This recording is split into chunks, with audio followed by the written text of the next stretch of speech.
LP, thanks for doing this interview with me. First, I got to ask you, how's it been since coming to Toronto? Field trip, you were there performing. What was that like? It was amazing. It's a beautiful location, super urban, but like you just feel like you're in this little patch of grass in the middle of like some urban landscape. It's very cool. It's really nice and really good crowd. Yeah. The show you did, how long was the show for? It was like 45 minutes. 45 minutes? Yeah. Crowd was getting into it, I have to assume. I think so. Yeah, I mean, I'll never know. I mean, I wasn't inside their heads, but they seemed like they were into it. Okay, I'm going to disagree with you. You do get into people's heads because I love your style of music and I love your whole aura. Like, you are walking music, you are walking art. I mean, you were born into this business. That's very nice.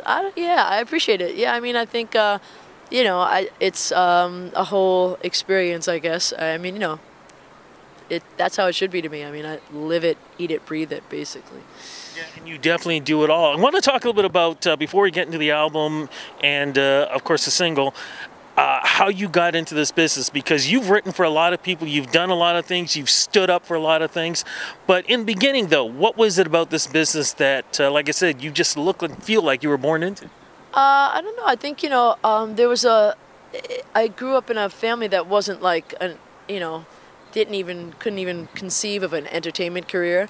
And so, but then when my mother passed away when I was young, I felt like I just needed to do something that like spoke to me, that like, that was something I truly loved, that like felt like an authentic endeavor to, make my life. So, I don't know, I just went for it, I guess. I just like,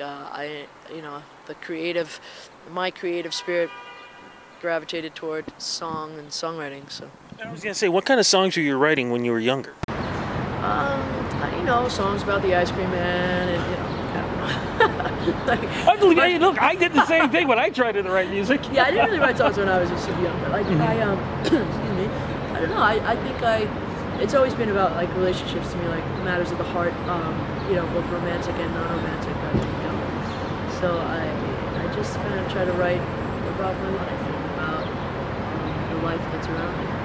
And I was going to ask you, around you though, friends, people, how did you associate with other people? I mean, because you seem like somebody who would always stand out and be on their own.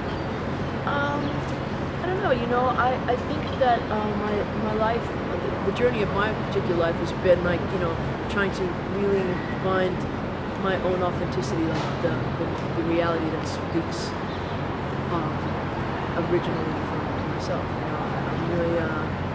I'm really happy that I took the extra time to go deeper and find who exactly I was, and that's why I feel like I look on the outside how I feel on the inside, and that's a nice feeling. I would encourage anyone to do that. When did the songwriting part come in for other people? Were you writing for yourself, or did that all work at the same time? My first major label experience lasted about 3 years on a Def Jam, Universal and stuff, and I wrote somewhere in the neighborhood of like 140 songs maybe, and no record came out. I was dropped, so nothing ever. It didn't yield any fruit as far as like an album out in the world. So one of those songs was picked up by the Backstreet Boys, and it sort of made me embark on a songwriting career, which I thought then that was going to be my life. I didn't really see it coming back around to me being an artist again, but it did somehow. So I'm down. It's cool. But at the same time, too, even though you mentioned about you were dropped, there was a bidding war for you with other record companies. Like everybody wanted you. Yeah, I mean, when you look at it in the like from this like time, and you look back, you're like, oh yeah, sure. But yeah, when you're in it, you just feel like, am I crazy? And clearly I'm crazy. But the answer to that is yes. But like other than that, I mean, it's like you just keep going. I think I just kind of, I just had to. At the end of the day, at the end of your life, you have to just. You're the one who has to believe in it the most, I guess. It's just the truth. When did that then switch around for you? When the songwriting stuff is coming in. People like Rihanna are saying they love your stuff, but it still has to be about you. It has to be you in front of that microphone. It has to be you writing songs that you can perform. When did that start to come back? I don't no, you know, I have to say it. So in 2009, I signed like my publishing deal and I was a songwriter. And right around that time, I bought a ukulele, which was just for myself, like just for pure enjoyment, love of the game. I play guitar already, but like I just wanted something that was like, you know, kind of casual, off the cuff that I would take around to sessions and just like, you know, lay in bed playing. And somehow that instrument just like opened up this door in my heart, just spoke to me, and I started writing. First, I started writing these whistling melodies, which is how my whistles started to get back into my music, and well, not back into my music, into my music basically.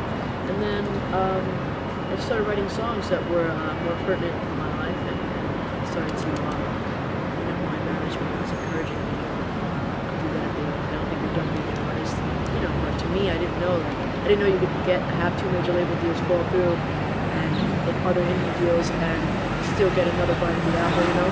So I was just kind of writing for enjoyment's sake, which, you know, what a concept, you know. I think anytime you make your passion your job, you start to lose sight sometimes of why you want that you do it. So somehow I was lucky enough to get back to myself with songs, and you know, I sing a bit, so I started singing them. Okay, when you say you sing a bit, how the hell do you hit those high notes? I mean, good Lord, well, Prince is rolling over going, damn, I need to perform with her. No, that guy, yeah, right? I wish, my God, I missed that one. Big time. But, where do you hit those notes? Well, I did a lot of scales, you know. I studied some opera, but really it was just like me being diligent and doing scales, almost like a guitar player, but vocally.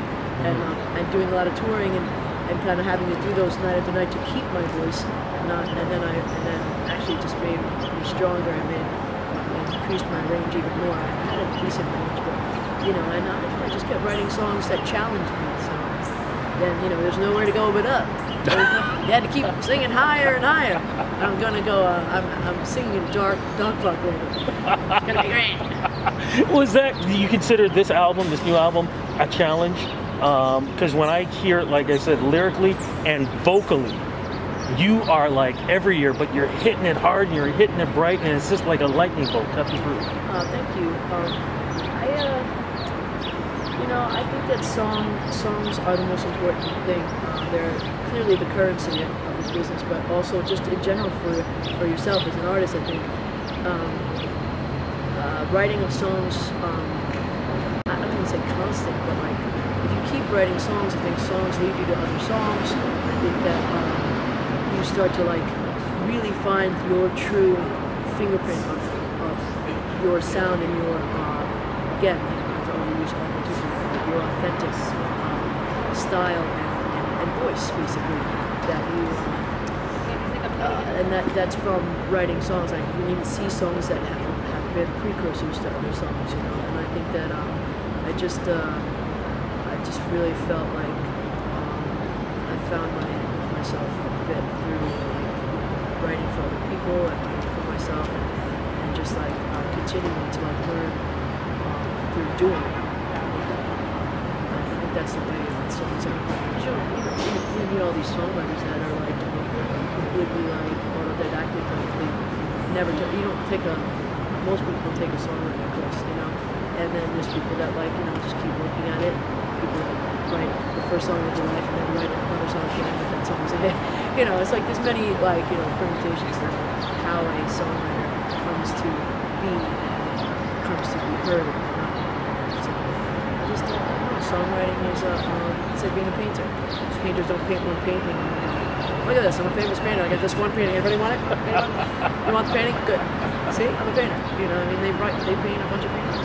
Is that what this album represents for you right now in this point in your career? I think so. Yeah, it's definitely a real vision of what it was like to be me over the last couple of years, for sure. You know, I just felt like I wanted to write truthfully and in say an adult manner, but somewhat of an adult, like a you know, the complexities, especially of romantic relationships, I find endless treasure trove of info, and you know, I mean, anyone who's been in a relationship that lasts a few years can attest to the fact that, you know, no one really knows what goes on except those two people, and gets very involved in the love and the hate, the disappointment and the acceptance and all this stuff. Definitely, definitely. How deep can we go to bring you back to Toronto, tour-wise, How much money you got? show-wise? How much money do you have? Let me check the credit card first. Okay then. Well, I want to come back here a bunch, so we're already talking about being here much more. So well, we're looking forward to having you back too. Social media, website, Twitter, all that stuff. Where do we go to follow? I am LP official on Instagram and I am LP at I am